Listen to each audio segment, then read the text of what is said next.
Picture this: colonial America. Land of opportunity, rugged individualism, and laws so jaw-droppingly weird, they make you question if the ink they used wasn't spiked with something potent. We're not talking about your typical "don't steal horses" rules. Oh no, we've dug up 33 legal gems that outlawed everything from unauthorized flirting to, believe it or not, being too ugly in public. Get ready to explore a time when the rulebook wasn't just strict, it was certifiably strange. 1. Captain Kemble returns to Boston after 3 brutal years at sea. Storms, scurvy, mystery meat, the works. He finally steps onto dry land, spots his wife, and plants one single kiss on her lips. Sweet, right? Wrong. It was Sunday. And in puritanical Boston, that meant public affection was a no-no. Not just frowned upon, illegal. So instead of dinner and a warm bed, Kemble got a one-way ticket to the public stocks. Yes, actual wooden head-in-the-hole, tomato-dodging stocks. For kissing his own wife, on his own porch, after 3 years at sea. Somewhere, a Puritan judge was like, "Kissing on the Lord's Day? To the stocks, sinner." Welcome to colonial America, where love gets you locked up. And this is only the beginning. 2. You know that one person who just can't stop talking, whose words flow out like a never-ending faucet? Well, colonial America had a pretty intense way to deal with them, especially if it was a woman known as a common scold for being, loud, the scold's bridle. This wasn't just a "please be quiet" note. Oh no, it was a heavy iron cage for your head, looking like something a medieval knight might wear if he lost a very strange bet. It had this charming metal plate, sometimes with little pointy bits to make it extra special, that clamped right into your mouth and pressed down on your tongue. This made talking really, really hard, or at least super uncomfortable. Imagine trying to ask for directions or complain about the price of bread wearing that thing. It was basically a walking, clanking sign that said, "My opinions are currently under new management by order of the town council." 3. If the iron head cage didn't do the trick for the town's disruptive individuals, and let's be honest, disruptive often just meant a woman who argued back, they brought out the next lovely attraction, the ducking stool. Think of it as a public bath, but with way more shame and zero bubbles. It was a chair, tied firmly to a long wooden beam that worked like a giant, creaky seesaw, usually set up next to the local river or village pond, which, let's face it, was probably not pristine spring water. The offender was strapped in, and then, while the rest of the town gathered for the afternoon's entertainment, they got dunked again and again and again into the cold, probably pretty gross water. Was it a fun day out? Not for the person in the chair. It was meant to be scary, embarrassing, and a big wet warning to everyone else to keep their thoughts to themselves. It definitely encouraged a certain level of quiet agreement in public, one imagines. 4. We've all let a bad word slip when we stub a toe or the internet dies mid-sentence. But in many colonial towns, if you let loose with some profane language, the consequences were a bit more ouch-inducing than just owing $1 to the swear jar. We're talking about a situation where cursing could get your tongue literally bored through with a hot iron. Yes, you heard that right. A sizzling, painful hole punched straight through the thing you use to talk and taste your food. Suddenly, just gritting your teeth and thinking the bad word seems like a much better option, doesn't it? You can almost hear the local official saying, "All right, who's next for a quick lingual adjustment? Try the pie afterwards, it's divine." Or so I hear. This definitely led to some very creative and very clean ways of expressing frustration. 5. Getting ready for church on Sunday in the colonies? You'd pick out your best, probably itchy outfit, find your Bible, and make sure your musket was loaded and ready to go. Yep, your Sunday best absolutely included a firearm. In several colonies, it wasn't just a good idea for the men to come to church armed. It was the actual law, turning the house of prayer into a well-stocked armory. The reason was pretty straightforward. Life on the frontier could be dangerous, with threats of attacks or other unexpected troubles. So even while everyone was inside singing hymns and listening to sermons about peace, they also had to be ready for a not-so-peaceful interruption. Picture it. Families trying to focus on the preacher, while a good number of the gentlemen are casually leaning on their guns, just in case the sermon needed a more explosive ending. It gives faith and firepower a whole new meaning. 6. You've probably heard of the Scarlet Letter, where poor Hester Prynne had to wear a big red A on her dress because she committed adultery. Well, let me tell you, that was the Hollywood version, relatively speaking. In real colonial America, if you broke the super strict moral rules, like having an affair or even just getting a bit too cozy with someone before you were married, the punishments were way nastier and more permanent than a bit of sewing.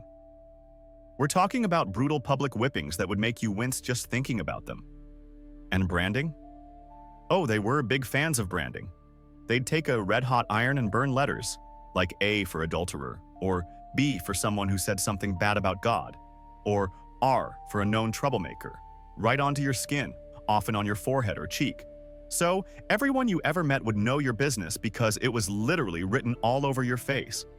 Your reputation didn't just precede you, it was seared onto you. 7. Think today's world is obsessed with looks? Well, colonial Connecticut took it to a whole new level with laws that basically said, if you're not pleasant to look at, get out. Seriously. Back in the 1600s, they had rules against vagrants and idle people that could actually be used to kick unsightly beggars or anyone else deemed unpleasant-looking right out of town. The idea was that these folks might upset the more refined citizens or just, spoil the view. Can you imagine the town gatekeeper? Sorry, friend, your general vibe just isn't gelling with our town's aesthetic. On your way. Who decided who was unsightly enough to get the boot? Was there a secret town council committee that rated people's faces? It's so bonkers, you almost have to admire the sheer audacity of making not pretty enough a jailable, or at least banishable, offense. One can only imagine the town's collective sigh of relief when another visually challenging individual was successfully removed. 8. Parents. Ever feel like your teenager's rebellion is going to be the end of you? Well, in 17th century Massachusetts, it could have literally been the end of them. If you were dealing with what they called an annoying teenager, and let's be honest, they probably had stronger words for it, there was an actual law that said they could be put to death. Yes, death, for being a stubborn kid. It was called the Stubborn Child Law. If your son over 16 just would not listen, kept talking back, and was generally making your life a nightmare, you could drag him in front of the local judges. And if he still wouldn't behave? The law said he could face the ultimate punishment. Now, most historians think this law was hardly ever actually carried out. It was probably more of a scare 'em straight tactic. But the fact that it was even on the books is just mind-blowing. Makes taking away their Xbox for a week seem like a pretty sweet deal, doesn't it? 9. Imagine this. Captain Kemble of Boston finally returns home after a whopping 3 years at sea. He's overjoyed to see his wife, steps onto his own doorstep, and gives her a welcome home kiss. Sweet, right? Wrong. At least not on a Sunday in colonial Boston. The poor captain was promptly arrested and clapped in the stocks for lewd and unseemly behavior, all for kissing his own wife in public on the Sabbath. The absolute scandal. Apparently, any public display of affection, even between a husband and wife reunited after years apart, was a major no-no on the Lord's Day. You had to keep all that smooching strictly behind closed doors until Monday. It makes you wonder if they had affection inspectors patrolling the streets, ready to pounce on any rogue hand-holding or, heaven forbid, a cheerful embrace. The dedication to a joyless Sunday was truly something else. 10. Forget community gardening. Colonial towns had a much more aggressive approach to crop protection. Mandatory crow and blackbird assassination duty. Yes, in some areas, laws required every able-bodied man to kill a certain quota of these feathered fiends each year because they were notorious for gobbling up precious crops. And you couldn't just say you did your part. Oh no, you had to bring in the evidence, usually their severed heads, to prove your dedication to the cause. Imagine the town meetings. All right, Johnson, present your bird heads for the official count. Smith, you're a bit short this month, better get hunting. It paints a rather grim picture of civic duty and makes you appreciate modern pesticides or at least scarecrows that don't require a body count as proof of their effectiveness. What a charming way to spend your weekends. 11. Ever found yourself nodding off during a particularly long speech or presentation? Well, in colonial churches where sermons could drag on for hours, they had a very hands-on solution: the no napping during sermon poke patrol. Officially known as tithing men, these dedicated individuals roamed the aisles armed with long poles.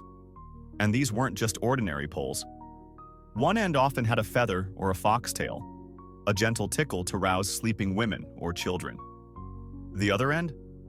That usually had a harder knob or a brass tip, perfect for a more assertive nudge for any man caught slumbering during the minister's discourse on damnation. No mercy for the sleepy. It was their job to ensure everyone was paying rapt attention, or at least looked like they were. Forget quiet yawns. A doze could earn you a public prodding. 12. Fashion police in colonial America were no joke, especially when it came to gender lines.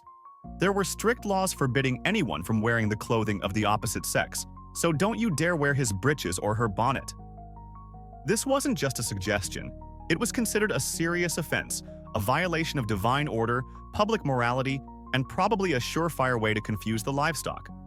Whether you were a man curious about the rustle of a skirt or a woman who thought trousers looked comfy, think again. The penalties could be harsh, ranging from fines to public shaming. It really limited your wardrobe options and made any attempts at theatrical performances, particularly those requiring cross-dressing roles, incredibly complicated, if not outright illegal in many places. So your breeches stayed on your side of the closet and her petticoats on hers, by order of the law. 13. In early Virginia, your Sunday church attendance wasn't just about saving your soul, it was about saving yourself from a very growly stomach. They had a delightfully direct policy: skip church, and you could very well skip your next meal, or at least find your daily food allowance mysteriously shrinking. Your spiritual devotion and your dinner plate were legally handcuffed together. Missed Pastor Jeremiah's 3-hour sermon on the finer points of eternal damnation?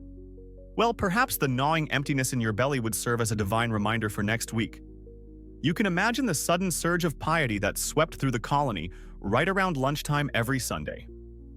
Oh, I simply must hear more about the wages of sin, especially if the alternative is a wage of no supper. It certainly put a practical spin on praying for one's daily bread. 14.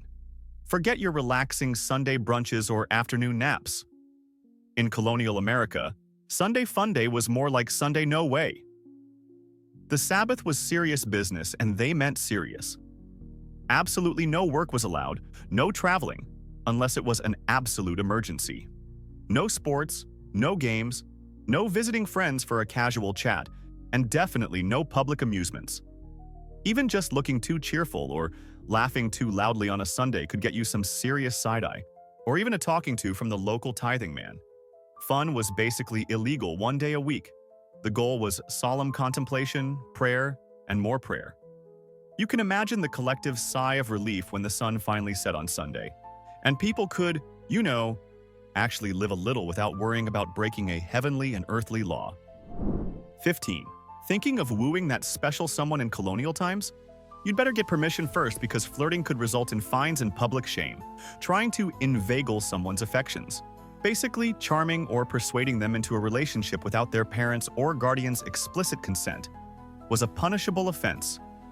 Romance was highly regulated. In some places, you even had to make a public declaration of your intentions to court before you could officially start spending time with your beloved.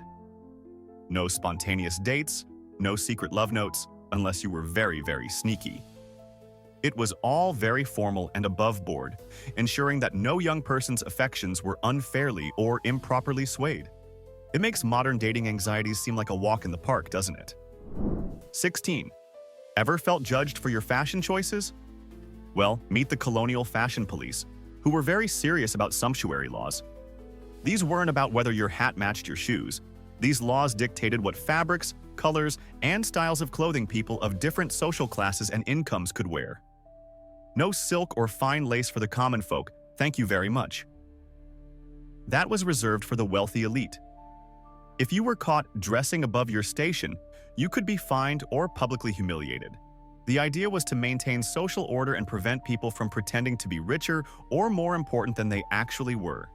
So, if you were a farmer's wife dreaming of a velvet gown, you'd better keep dreaming, or risk a hefty penalty from the colonial-style authorities. 17. Think your hairstyle is your own business? Not in Puritan, Massachusetts, pal. These folks weren't just offering friendly grooming tips. They actually made laws about men's hair length. If your mane was deemed too long, and trust me, their definition of long was probably anything that wasn't a buzz cut, you were officially a rule breaker. Why the hairy situation? Because flowing locks were seen as a glaring sign of vanity, idleness, and a shocking lack of respect for good, old-fashioned, short-haired godliness. Forget a fashion ticket.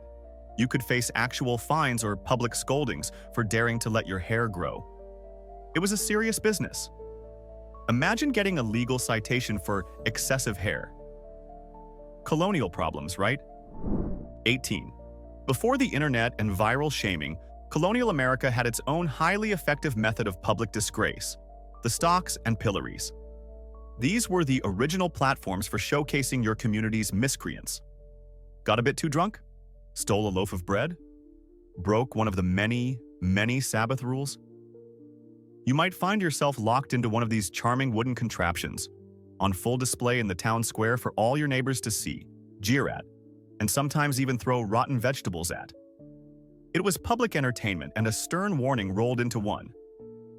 Forget a slap on the wrist. Colonial justice often involved a very uncomfortable, very public, and probably very smelly afternoon as the center of unwelcome attention. 19. The sanctity of the Sabbath in many colonial outposts was so incredibly sacred, it apparently outweighed trivial things like, say, not starving to death. There were actual laws forbidding you from plowing your fields on a Sunday, even if a freak frost was about to turn your entire winter food supply into an icy mush. Picture it. Your livelihood, your family's sustenance, everything you've worked for is about to be wiped out by Mother Nature. But nope, hands off that plow, sinner. It's Sunday. Better to face starvation with a clear conscience and an empty stomach than to offend the Almighty by daring to save your crops. The dedication to this principle, in the face of utter ruin, suggests that perhaps the hereafter was considered a much more reliable source of calories than their own frozen fields. One hopes heaven had a well-stocked pantry. 20. Got a problem in colonial America? Milk suddenly gone sour? A mysterious illness? Your prize pig looking a bit peaky? Well, before you called a vet or a doctor, there was a very common explanation. It must be witchcraft. And this wasn't just a Salem thing, though they certainly get all the press. Belief in witchcraft and laws against it were widespread throughout many of the colonies. If something bad or unexplainable happened, blaming it on a disgruntled neighbor casting spells was a perfectly reasonable conclusion for many.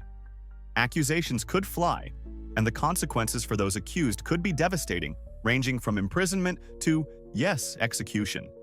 It was a time when a funny look or a muttered curse could be interpreted as evidence of malevolent supernatural powers at work. 21. Thinking of enjoying a leisurely afternoon, perhaps contemplating the mysteries of the universe or just watching the clouds drift by in colonial America? Think again, you shiftless layabout. They had robust anti-idleness laws, meaning that simply being unoccupied or looking a bit too relaxed was practically a crime. If you weren't visibly engaged in some form of strenuous, preferably sweaty, labor, you could be fined, given a good whipping, or even forced into servitude. It was a society that believed an idle mind was the devil's workshop, and an idle pair of hands was probably stealing pies. Just standing still for too long could attract suspicion. What's that, Goodman Smith? Deep in thought? Looks suspiciously like idleness to me. Pick up that rock and carry it over there, and then back again. And look busy doing it. 22. Looking for a bit of light entertainment? Maybe a game of shuffleboard or bowling after a hard day's work? Well, in many colonial areas, especially those with strong Puritan influence, these were considered the devil's pastimes. Idle games, as they were called, were seen as distractions from work, prayer, and godly living. They were frivolous, time-wasting, and could lead to gambling and other vices. Fun, for fun's sake, was often viewed with deep suspicion. So your colonial bowling league would have been shut down pretty quickly. Life was meant to be serious, pious, and full of toil, not gutterballs and spare time spent on sinful amusements. 23. In some colonial communities, being a good citizen didn't just mean obeying the laws yourself. It also meant making sure your neighbors did too, leading to a situation where you could become a paid snitch, or at least face fines for not reporting your neighbor's sins. Yes, some laws actually penalized people for failing to report the moral failings or law-breaking of others they witnessed. This created a delightful atmosphere of constant surveillance and mutual suspicion, I'm sure. Imagine trying to have a quiet backyard barbecue, knowing your neighbor might be taking notes on whether your laughter was too loud or if you accidentally worked for 5 minutes on a Sunday. It was a great way to keep everyone on their toes and probably not very trusting of each other. 24.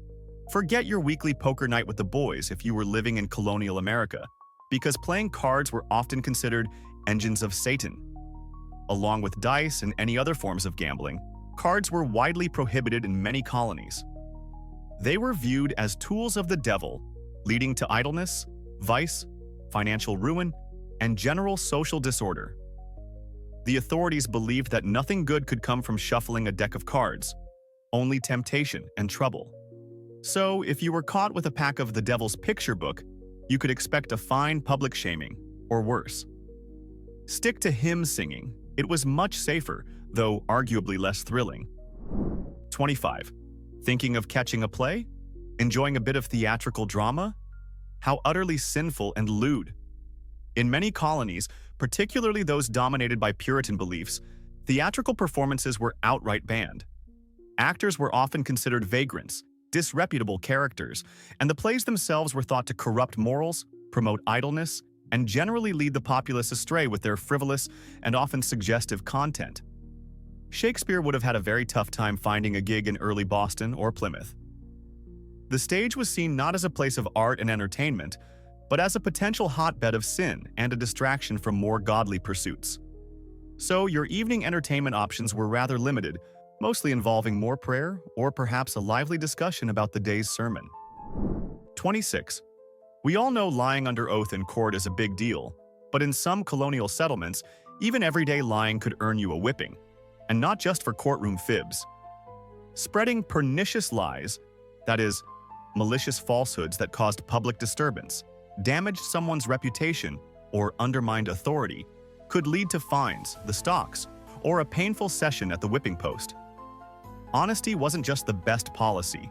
It was often the legally enforced policy, with very real and unpleasant consequences for those caught bending the truth too far.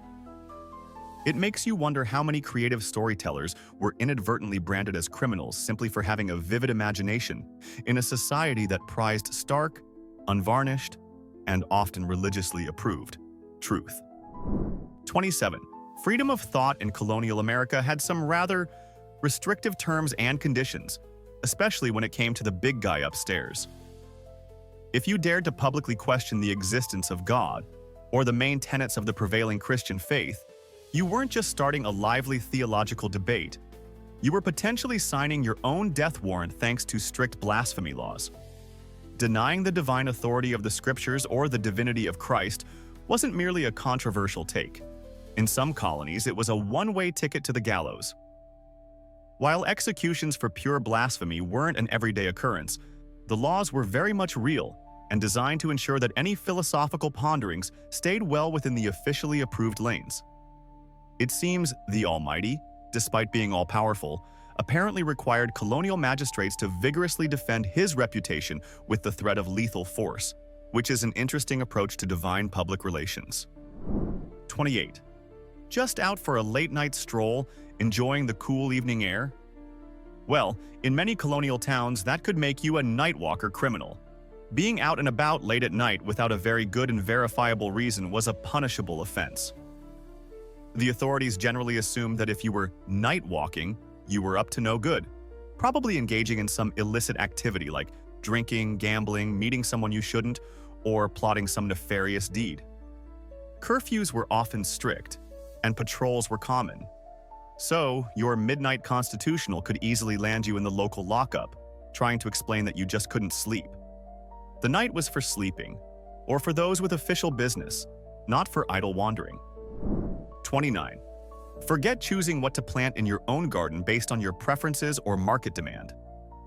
In places like early Virginia, The government told you that you will plant this much corn, and you'll like it, or at least you'll do it. Laws dictated exactly how much corn, and often other staple crops like tobacco, each taxable person or household had to cultivate. This was often to ensure a stable food supply for the colony, or to guarantee enough of a cash crop for export. It was government-mandated agriculture, whether you had a green thumb or not. Big Brother wasn't just watching you. He was in your backyard, telling you how many rows of corn to plant, and probably judging your weeding technique. 30. The strictness of Sabbath observance in many Puritan communities extended beyond just forbidding work or games. It also meant no excessive laughing on Sunday, please. You were expected to keep it solemn. While not always a formal statute written down in the law books, the intense pressure to maintain a grave and pious demeanor on the Lord's Day was very real. Tithing men and other church officials would be on the lookout for any unseemly displays of mirth.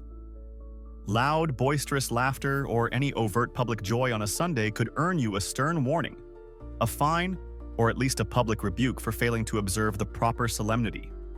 So, if something genuinely hilarious happened, you had to stifle that giggle and save it for Monday, or risk being seen as insufficiently devout. 31. Fancy a bit of dancing? Well, in many colonial communities, that was only permissible if it was not unseemly, and definitely no close contact with the opposite sex. Dancing was heavily regulated, and in some stricter areas, outright banned, especially if it involved men and women dancing together in ways that were deemed lewd, lascivious, or just a little too much fun. Spontaneous, joyous movement, particularly between the sexes, was often viewed with deep suspicion, as it could lead to, well, more spontaneous, joyous movement of a different, less public kind. So, if you were going to dance, it had to be very structured, very chaste, and probably not very exciting by modern standards. The colonial equivalent of a school dance with chaperones a foot apart. 32. Thought you could just casually critique the minister's sermon over Sunday dinner? Think again. If you insulted the minister's sermon, you'd better prepare for trouble. While criticizing government officials was already a risky business, some colonial areas had specific rules and harsh penalties for showing disrespect towards ministers or their religious teachings. If you loudly proclaimed that Pastor John's 2-hour sermon on the evils of, well, anything, was dull as dishwater or theologically unsound, you might find yourself facing charges for undermining religious authority or even blasphemy. Freedom of religious critique was not high on the agenda. Best to nod sagely and keep your opinions to yourself, or discuss them in very hushed tones, far from prying ears. 33. Enjoy a bit of horse racing? Well, in many colonial towns, there was no horse racing allowed in town, unless, of course, you were a fancy gentleman. Then maybe the rules bent a little. To prevent chaos, accidents, and general disruption to public order, many towns and settlements banned horse racing on their main streets or within town limits. However, much like some rules today, enforcement could be selective. A gentleman of quality with a fast horse and a bit of influence might find the authorities looking the other way, while a commoner trying the same thing would likely face a hefty fine or a day in the stocks. It seems some things, like the old adage, rules for thee but not for me, have a very long historical precedent. And that's a full tour of colonial America's greatest legal brain farts. From outlawed kisses to criminal hairstyles, one thing's crystal clear. These people could have turned literally anything into a punishable offense. Now imagine this. We teleport one of those Puritan lawmakers into today. What do they arrest first? TikTok dances? Avocado toast? People wearing Crocs in public? Drop your wildest guesses in the comments. The more unhinged, the better. I want full chaos. And hey, if this trip through historical nonsense made you laugh, gasp, or question reality, smash that like button into next week and hit subscribe because trust me, this is just the beginning. History's weird vault is wide open and I've got the key.